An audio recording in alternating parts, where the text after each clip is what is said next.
Welcome to another episode of TrapSet Podcast, man. Episode 7. We here with some golden nuggets today, man, to learn about some financial literacy. I got KB and Brevin here with me, bro.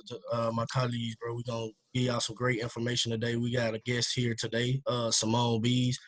Gonna give us some great financial advice, great advisory talk. So let's get things going.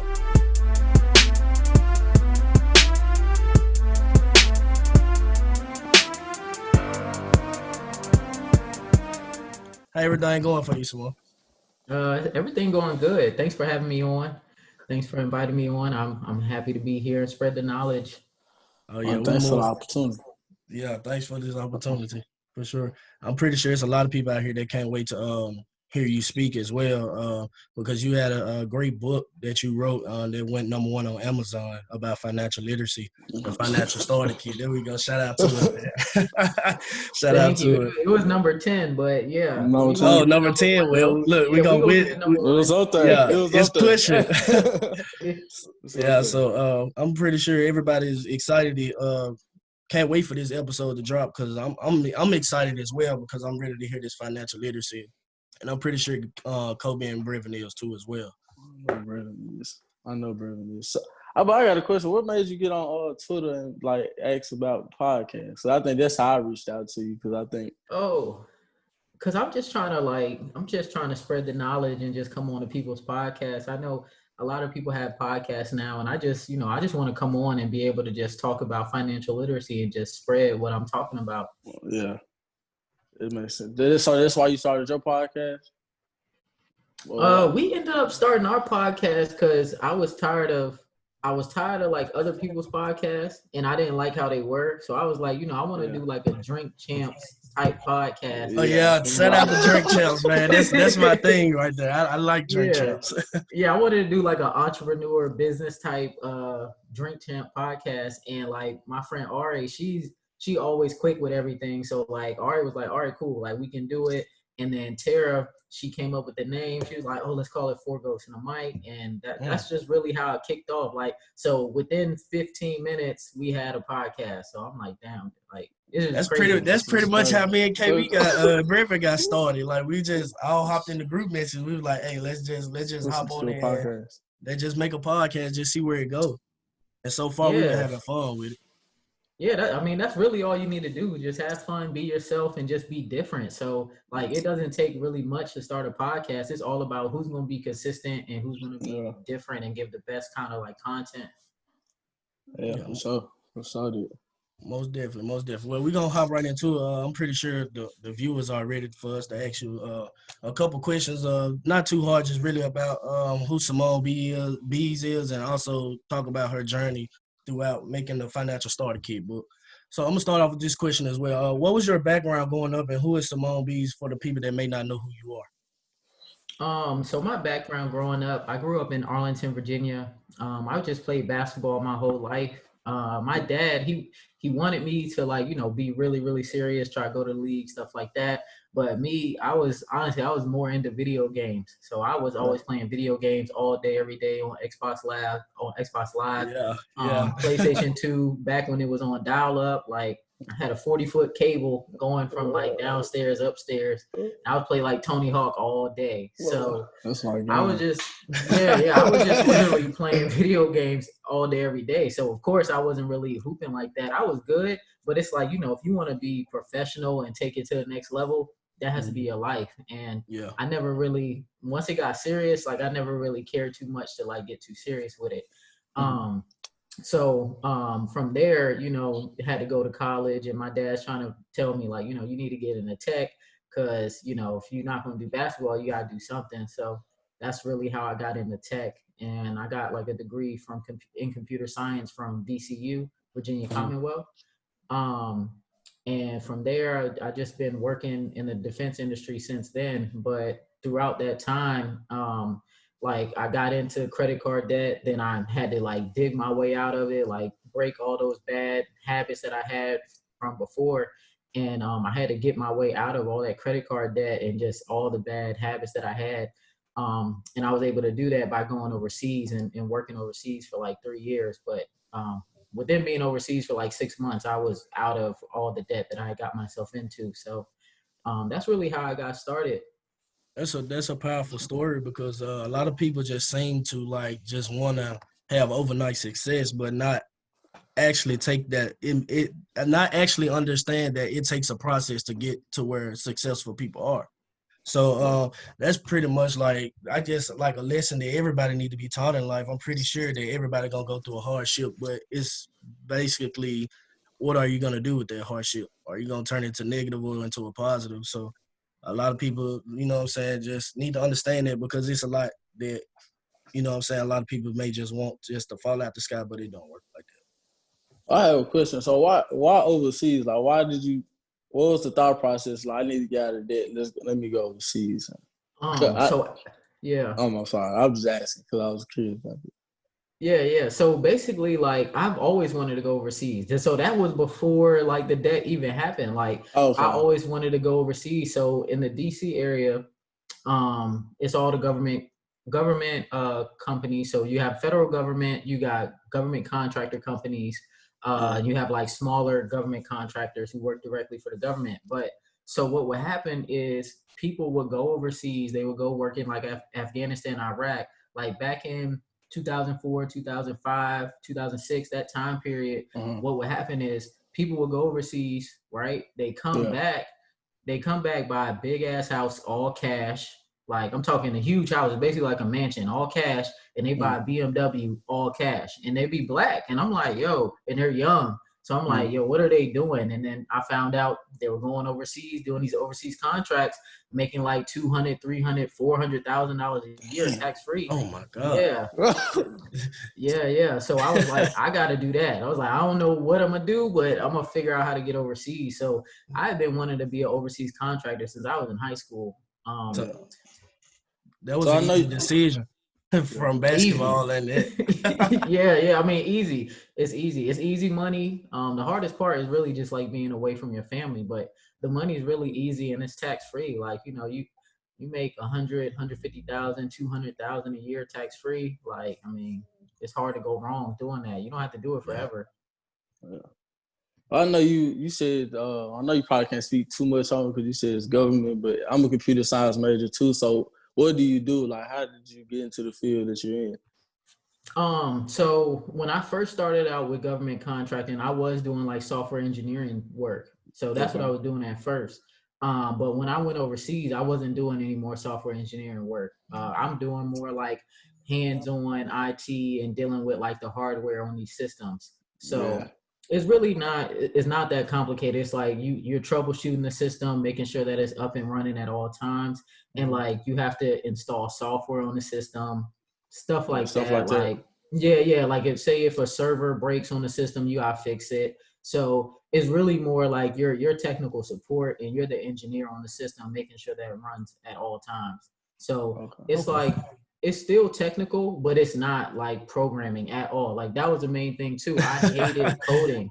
Like we figured, like a lot of people come back and tell us that there's alums from A&M, and they just be like, most of this stuff that we learn in the classroom is not going to apply to so I mean, it's just they putting us through hell and hot water for nothing. Yeah. You go through that hell. I mean, it's good because it helps you out. Like, say if you want to continue to be a software engineer long term, like it's going to help you out because you're going to feel confident that you can tackle like any problem. But as soon as you get out of software engineering, like it doesn't apply. Like I don't code at all. I'm never going to code again. It's not in my plans. so you didn't really have any handle. I know you got an app. So did you code in there, or you just like you just had the idea? It was like put it out there. Yeah. I had the idea. I hired a developer. It cost like $2,000. Me and my business partner at the time, we split that in half, and within like 3 weeks, we had an app. Damn. I need that developer number. I have a couple apps in mind. I got you. No, most definitely. Another question we wanted to ask you as well is, how did Four Ghosts and One Mic come about, and also how did that separate Simone Bees, the author, from Simone Bees that's basically behind closed doors that that we pretty much don't know about, that the readers Right. don't know about from Financial Starter Kit? I mean, I feel like if you follow me on Twitter, you don't know like too much about like my personal life. Yeah, but you get a taste. I just kind of like tone it down. I can only say but so much on Twitter, especially now because of all the followers. But I mean, I just kind of have to be like aware of what I'm saying and what I'm doing. But literally, when we go on there, I'm drunk, so it's hard to control it. Like, hey, that's an exclusive, bro. That's an exclusive. Yeah. I mean, all of us are drunk. We all drinking. Like, others smoke. They doing whatever they doing. But it's like we lit. Honestly, like one episode we took like 6 shots back to back to back, and afterwards I like blacked out and went straight to sleep. Hey, shout out to 4 Ghosts and 1 Mic, man. They doing it big on there. 4 Ghosts and 1 Mic. Yeah, so it's just fun. Like, we just go in there, drink, talk shit, have fun. That's really it. That's all it is. But we bringing our friends on, and we're letting them tell their stories and letting people hear, what they're going through and kind of like the type of life they're living and just what they're doing with their business and whatnot. Okay, just basically a kickback podcast that also press out a lot of first person experience. Yep, yeah, and a lot of information. So, because there's people now, like, they'll go back and listen to Marcus Graham's episode, and they're like, oh yeah, his episode, it makes me want to get in the vending machine, stuff like that. So we have the people that come on and talk about what they're doing and how they did it. Okay, so that's another outsource of where we can get some golden nuggets, I guess. Yeah. Like, the podcast episodes are long, but it's usually really good. Yeah, it's worth it. It's worth it. All right. Go ahead, Griffin. Go ahead. You got it, man. So I have a question. Like you said, you toned it down with a lot of stuff you said on Twitter. So when did you find that gear switch to go from that to the free game that you provide, or just the analysis that you just throw out there every so often on Twitter? I've been doing this since I was on Twitter forever. So that's what a lot of people don't get. Like, I had said this on another podcast I did. I told them, like, I've been tweeting out game literally since I had 500 followers. Like, I had 500 followers on Twitter for probably like 7-8 years, literally. So I just got all these followers within the past 3 years. So was that exciting when you just went to your notification and see the whole bunch of followers coming about? The followers? Yeah. I mean, at first it was. It's like, damn, like, I'm getting all these followers. But after a while, like, it just gets annoying. Like, I have a lot of my notifications turned off. I don't have any notifications for Twitter at all. So, yeah, I believe it. Yeah, it's too much. And then, like, if I'm on my laptop, like, I can't see if I'm getting followers. I can't see if I'm getting likes. All I can see is responses when I'm on my MacBook. So I try to just keep it like regular. Like, all the followers and stuff, it's a lot to deal with. So it's not as cool as it seems. Gotcha. Go ahead. No, but I know you had another question you wanted to ask me. Oh, yeah. So my next question was, how do you think our generation could change their financial trajectory?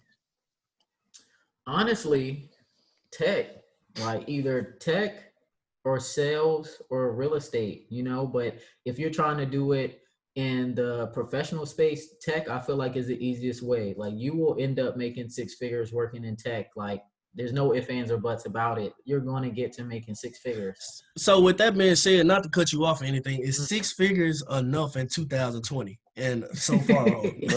Like, let's just be honest here. No, I don't think it's enough, but I think that it will change your trajectory because, like, okay, say you start making 6 figures and then you start investing this money that you're making, right? You compare it to you working a different job where you're making 50,000, right?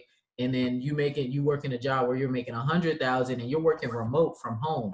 You got a lot of free time on your hand. You don't have to go into the office. You're able to, like, do whatever else you want to do. You can work on your other businesses. You can work on your investments. You can do that with tech. Like, it's not too many industries that, like, well, now everybody's working at home, but once stuff goes back to normal, people are going to go back to work. Not everybody, but I feel like tech is still, like, you can work 2 full-time jobs in tech. What other field can you do that in? Completely remote from home. You can work 2 full-time jobs. Like, I know people who are making 200 and 300,000 a year right now in tech. 2 women that are working jobs from home full-time. Like, they got one job paying them 100K. They got another job paying them 100K. They got one job paying them like 200, another job paying them 100, all from home. Like, where else are you going to do that at? Yeah, that's why I try to when I come across people and they don't know where they want to go, I'll just be like, tech and medical field, you can never go wrong. Mm-hmm. You can never go wrong with those two fields because they will always be needed. Yeah, they'll always be needed. The only thing about medical, you got to get some scholarships because that debt will kill you. Yes, it will. It will.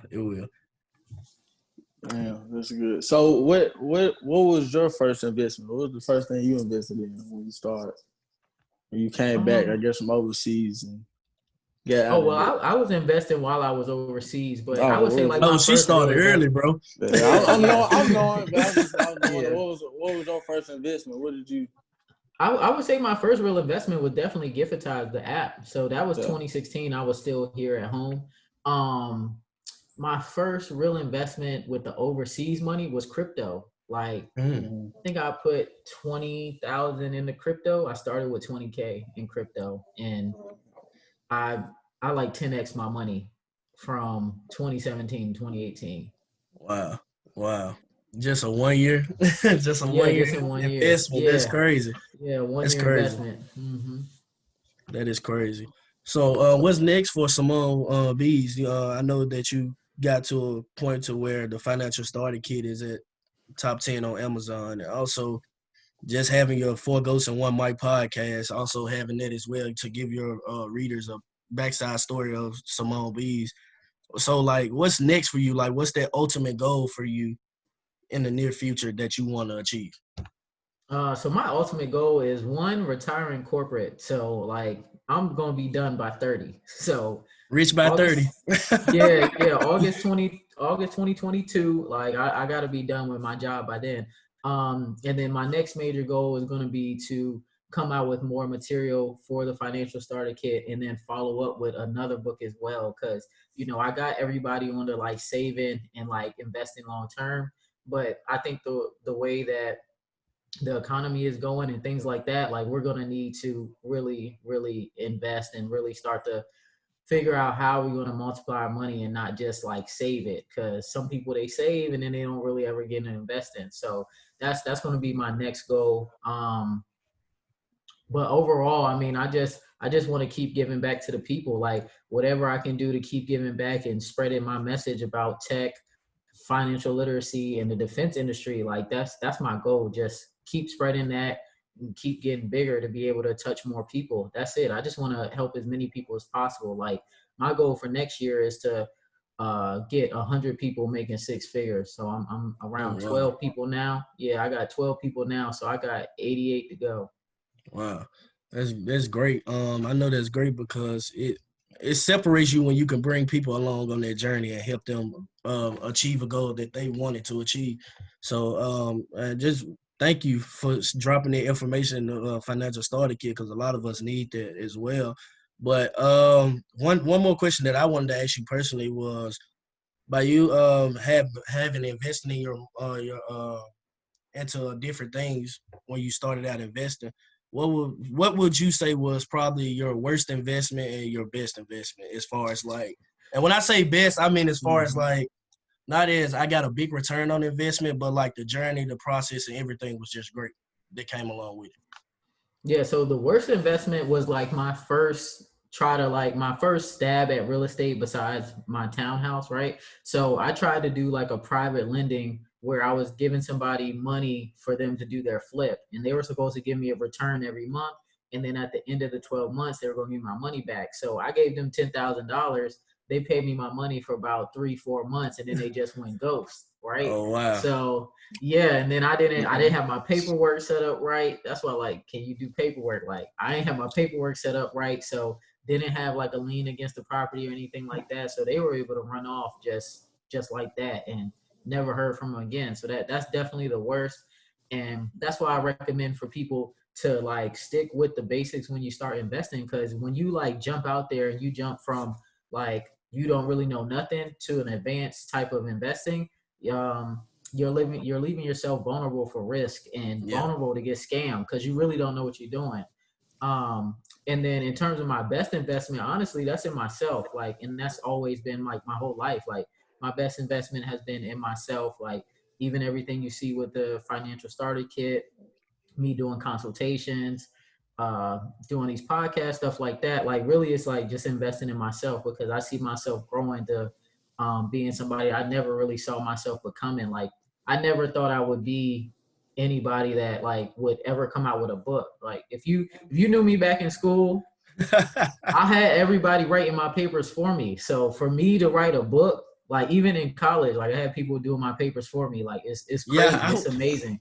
Yeah, I was gonna ask you that. How was that to transition from okay, I want to be in the tech world, or as far as like me being an athlete, to have to transition your life into becoming an author? And you like just tell me about the process about that because I know it was hard as hell to get your book top 10 on Amazon. So yeah. I just want to know about that process. Like just drop some knowledge on them for me. Honestly, I'm just the type of person that when I start something, I got to finish it, right? And then everybody, they kept asking me about like different things about finances and financial literacy. So it was really just like a brain dump for me. It was all the stuff that I learned over that like 8-year span. All the stuff that I learned throughout that 8-year span. And I just wanted to like give everything that I felt like was the most important to us in our community and put it in one place. Cause it takes so long to gain all this knowledge. Cause it's like a lot of people like, oh, you know, I never was taught that. So I wanted to put it all in one place. And like, for me to just sit down and write this book, I was literally writing all day, all night. I did it for like 2 months. All day, all night, just typing. And the way I just broke it down by like sections. And before I knew it, I had 100 pages. So, and I felt like it was like clear and concise. Even with the print version, like I added another chapter in that I felt like people needed, like the money mindset. Like people need that mindset. Like if you don't have your mind right, you aren't going to be able to do it. If you don't think you can do it, if you don't think you can do it in your mind, like it's not going to happen in real life. Yeah. So who was your biggest inspiration? Like who is your biggest inspiration to this day and on your journey, throughout your journey? My biggest inspiration is Aisha Selden. So like when I met her, I had her on the show. I never heard of her. I had her on the show. I never heard of her. You never heard of her? No. I follow you on Twitter. I her as well, and I see y'all. I think was she on the podcast too? I think I heard her on the podcast. Yeah. She was on Four Ghosts One Mic. Yeah. So Aisha, she's honestly like my biggest inspiration. She hopped on Twitter. Maybe like I feel like at the beginning of this year, maybe she hopped on Twitter, and it was either beginning of this year or the end of last year. And she got on and like the stuff she was talking about, because she's older, like so she's in her early 40s, and hope she's not mad at me saying that, but she's like in her early 40s, and like she is literally what life will look like when we're at that age. Like she's able to take whatever trip she want to take. Like she owns over 40 units in Philly. Like she's making like $50,000 a month off of just her rental property. She has franchises. She got all. Hold on, you just not gonna overstep that like that. What? You saying 50,000 off a rental property? Yeah, off of like rental. That's property. One income off one piece of land, bro. 50,000. Well, she got a bunch of. She got 40. She got 40 units. So she got 40 units. And I think like $50K a month, something like that. But we just talking about this one that makes $50K. Yeah, one income stream. Yeah, one income stream. So and she has franchises, and she says her franchises make her more money than real estate. Like real estate is what she says she started to do on the side. Like. So and I believe that as well. I believe that as well because franchises, you have other people working for your company. So she sleep making money, bro. literally. So she's killing it right now, and she's really just showed me that everything that I've been sacrificing and everything that I've been doing and preaching over the past like 8 years really is true, because she's doing it, she's living it. Like. All you gotta do is go follow her on Instagram and Twitter. You'll see Aisha Selden, AYESHA, and the last name Selden, SELDEN. I even talked about her in my book. Like I put her in my book. Like if you look at my book, I have one of her quotes in there. So Yeah. That's good. So what's your end goal at 50, at 60 years old? Once you get older, like what's your end goal? What do you? He want to put you close to the elderly age. I'm like, I can't even think of 50, 60. I mean, not 50, 60, but I'm just saying, like, what's your end goal at the end of all this? Like, what do you want to, like, I did what I needed to do. Like, what's your end goal? I can't think 50, 60. Let me think like 40. Like 40. 50 is like so far. Yeah, 50. Yeah. 50. We can do 40. We can do 40. Yeah, 40. So like around 40, I just see myself, you know, just like relaxing, have income coming in, books are doing well, app is doing well. Like I got it where it's supposed to be. Like I'm not really doing what I'm supposed to do with the app yet, but it's going to be exactly where it's supposed to be. Have a family, you know, just chilling, living life, enjoying life, and not having to work at all. Like not having to work for any money, not having to do anything I don't want to do, and just literally just enjoying life. I'm sure I'll still be tweeting, so on Twitter all day. So you got some more books you trying to drop? I heard the S in the books. So you got some more books? Yeah. I got another book. He caught that one. He caught that one. We need them. Yeah, for sure. Yeah. I'm gonna come out with one more book. I'm pretty sure that'll be the end of books for me. Like I don't like writing at all, so I'm gonna write one more book, and yeah, we're gonna see where this takes me. But I'm excited to, like I said, just share everything that I've been talking about and everything I've learned over the past 8-9 years, and just help our community move forward. Like I want more Black wealth. I want more Black people that are making good money. Like I'm tired especially of people in this time that is needed.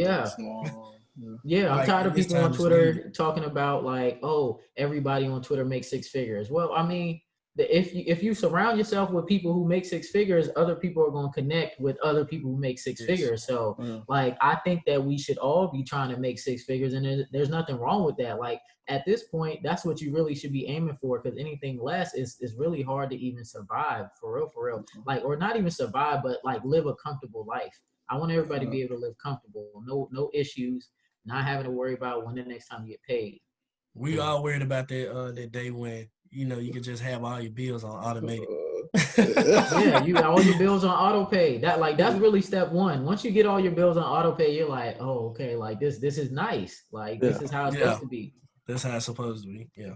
Hey, before we close out, I got 2 more questions for you. So my first question is, since you say you don't like writing books, would that mean your blogging will be a lot more frequently, as far as like what you post on your blog, on your site? Probably not, because when I write my blogs, like I was saying that on Twitter, like I don't do anything on a schedule. Nothing's planned. I literally like, oh, I want to write about this. I just start writing and I put it out. So I never really want to be just a straight up like content creator. Like that's my job really. So I write when I'm inspired, when I feel like writing, and I think that people have something that they should hear. Like I have something I feel like people should hear. So but I always say I try to put out a blog every week, but that's really never going to happen. Like you can expect 2 blogs a month from me, like 3 if you're lucky. Yeah, most definitely. And also my second question is, right now it's a pretty prevalent thing with this whole Forex trading and the IML Academy type of verses that people will get kind of misconstrued. So I just wanted to hear your take on it, as far as what do you think about the Forex market and with binary trading as well, and just how is that being maneuvered and how is that being handled? Well, I think a lot of people, when it comes to Forex, it's usually attached to like some type of MLM pyramid scheme. So if you're trying to get into Forex and you have to pay somebody to start learning and stuff like that, like that's an MLM, which is multi-level marketing, right? Which I talked about in my book as well. Like it's a pyramid scheme really. So the only person that's really making money is the person that you sign up underneath. Yeah, the person who at the top. So I just think if you want to get into Forex, really learn Forex. You don't need them at all, because at the end of the day, like it's something I've like been seeing is just people talking about, hey, you can just copy all our trades and stuff like that. I don't believe they're making any money, right? Like I don't think they're making any money at all. So I think they're all just taking screenshots and then just putting out them same screenshots every day. So if you want to get into Forex, learn how to trade that market. You don't need any mentor or nothing like that to get into Forex. You can learn yourself. you can go to a website called Baby Pips. So it's BABYPIPS.com, and you can learn how to trade Forex right there for free. They have a whole course for you, and it's free. Babypips.com, babypips.com. She dropping game, bro.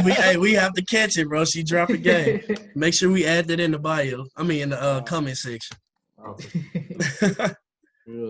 That was pretty much all I had to ask. I see, I do keep up with you, Aisha, Mr. Goodbeer, and a few other people about you guys and stuff. Yet you guys post on Twitter, and it inspires me as far as I am in my as being 20, and just seeing that people that are a little bit more further than me in life, and just inspire me to take the steps down to create that generational wealth within my family. Like, after starting your book, I told my parents about it, my sister, and like already like got them copies and stuff about it, so that way they could start they already know some of the things, but just a deeper dive into it, that it breaks it down, like you said, something simple, something more articulate to the point about how to build that generational wealth.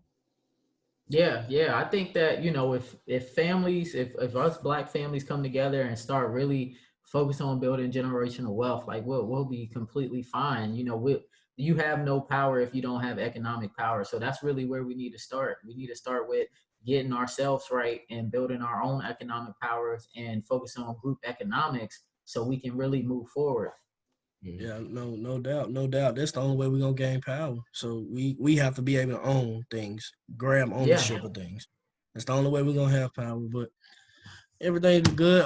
As far as now, I just want to get your thoughts on the. You don't have to dive too deep in about it, but as far as like how big is this election for the 2020 presidency candidate, and also the importance to getting people to get out and vote. Well, me personally, like I said, I think we should focus on economics before anything else, because as of right now, who has really helped us move forward when it comes to presidential candidates, right? I think that most people, you will get more help from like your local elected officials than you will from the president and stuff like that. So I think that, get out and vote for who you believe will help you the most, but really you need to focus on economic power, group economics, because I mean, you can look back now, like who has really helped Black people? When you look back at the presidents, who has really helped us?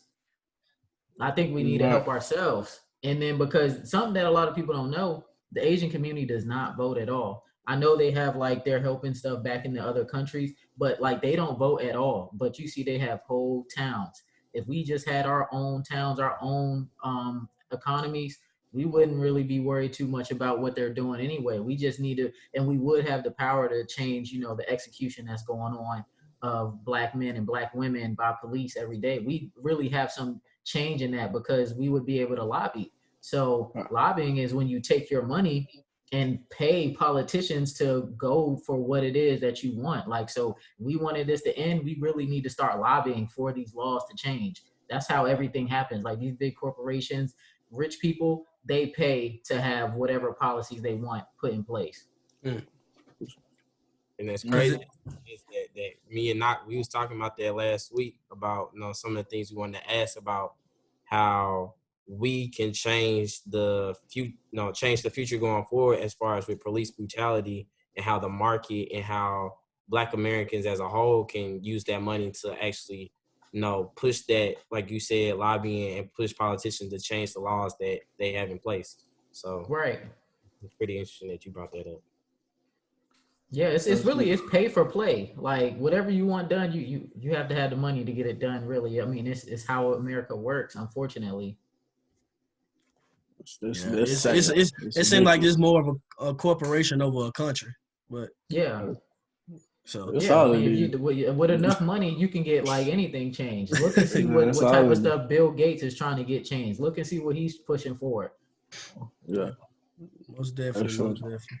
We appreciate you for having you. This definitely has been a great episode of TrapSet Podcast by getting all the financial knowledge. I'm pretty sure I'm leaving with some great advice. I'm pretty sure Kobe and Brevin as well too. Just really hopefully our appreciate it. viewers, we really appreciate it. Just hope our viewers can gain this knowledge and put it into action more than anything, because it's easy to tell somebody to gain the knowledge, but gaining and sitting on it is not going to do anything for you. So I would like for some of my viewers on TrapSet Podcast, let's gain this knowledge and put it into action. Let's grow Black wealth. Yeah, thank you for having me on. If people want to find me, I'm on Twitter, capital_SB. And that's just CAPITAL_SB. And then on Instagram, I'm capital.SB. And you can find my book at financiallstarterkit.com.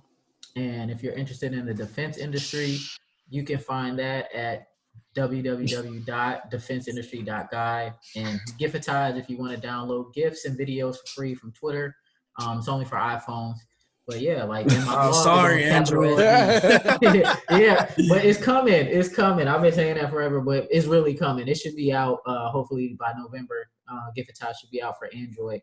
But yeah, my blog is on capitalsb.com. So you can find all the free game there. Most definitely. Well, this concludes the 7th episode of TrapSet Podcast. We out of here. I appreciate it.